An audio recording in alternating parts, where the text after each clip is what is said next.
और अब रुक करते हैं प्रगति मार्ग का, जहां ऐसी खबरें हैं जो कि देश की तरक्की, प्रगति और लोगों की काबिलियत दिखाती है। महाराष्ट्र में सांगली के मिरज में बने सतार और तानपुरा को जीआई टैग मिला है। इसके साथ ही अब मिरज दुनिया के नक्शे पर आ गया है। इन वाद्य यंत्रों को ग्लोबल पहचान मिलने के बाद अब यहां तार से बने वाद्य यंत्रों के व्यवसाय से जुड़े लोगों में नई उम्मीद जागी है।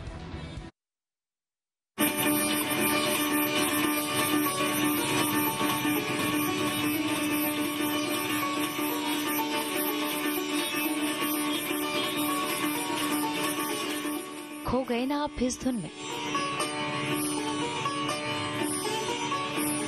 मन को सुकून देने वाला ये संगीत सितार के तारों से निकला है, जो मन को भीतर तक भिगो देता है।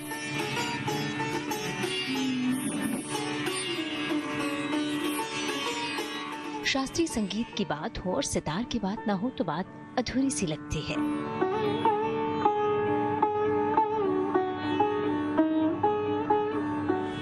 लेकिन यहाँ हम बात सितार और तानपुरा की नहीं, मिरज में बने सितार और तानपुरा की करेंगे, जिसे अपनी पहचान मिल गई है। मिरज में बनने वाले सितार और तानपुरा को जीआई टैग मिला है। महाराष्ट्र के सांगली जिले का एक शहर मिरज, जहाँ सदियों से बन रहा है सितार और तानपुरा।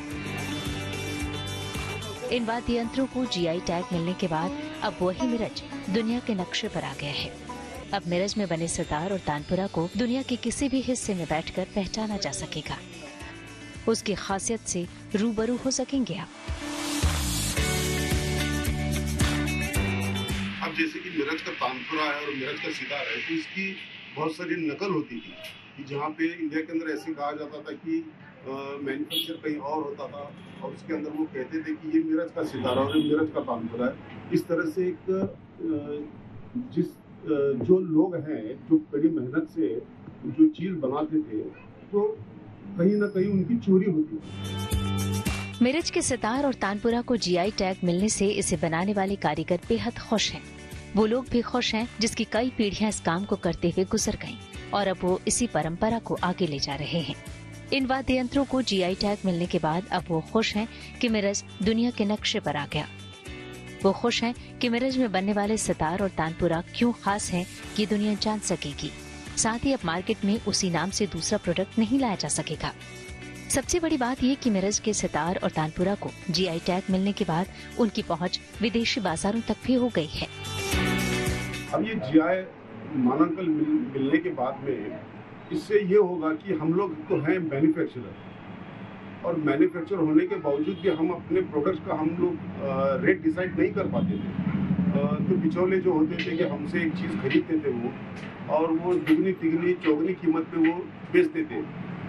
हमारे यहाँ पे थोड़ा लैक ऑफ एजुकेशन की वजह से हम लोग वहाँ पे नहीं पहुँच जाते थे। तो अभी जीआई मानांकन मिलने की वजह से हम अपने प्रोडक्ट की कीमत हम खुद डिसाइड कर सकते हैं और पूरे वर्ल्ड के अंदर इसे हम एक अपना रेट डिसाइड करके हम लोग दे सकते हैं। मिरज के सितार और तानपुरा को जीआई टैग मिलने के बाद यहाँ वाद्य यंत्रों के कारोबार से जुड़े व्यवसायी और कारीगर उम्मीद कर रहे हैं कि अब रुद्रवीणा, विचित्र वीणा, सारंगी, बुलबुल, संतूर जैसे दुर्लभ वाद्य यंत्रों के उत्पाद को भी बढ़ावा मिलेगा। सांगली, महाराष्ट्र से Swati Chikhalkar, good news today.